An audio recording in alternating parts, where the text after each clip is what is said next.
দুটো গুলি করতো তা মনে মানা যায়, কিন্তু আমি যখন দেখলাম এদিক দিয়ে সব ছেজালাইছে ইট দিয়া এভাবে ইট দিয়া মানুষ এইভাবে মারে না। পরে আমি সিসি ফুটে যখন ভিডিওগুলো দেখলাম নিজের চোখের পানি আমি ধরে রাখতে পারি না। কারণ একটা লোক সে মৃত্যুবরণ করে লাগছে, মারা গেছে, ফির তার উপরে আবার লাফাইতে আছে, এমনকি ইট দিয়া তারে মারতেছে জঘন্যভাবে, এমনকি মৃত্যুবরণ করেছে, সে মারা গেছে, তার উপরে আবার তারা লাফালাফি করতেছে। কিন্তু এটা বাংলাদেশের জন্য এটা আমি দুঃখজনক।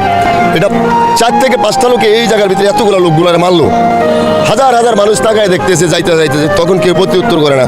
আজ আমরা একটু সান্ত্বনার মধ্যে তার জন্য মিছিল মিটিং করতেছি, কিন্তু কেউ এসে সামনে এসে তখন প্রতি উত্তর করলো না।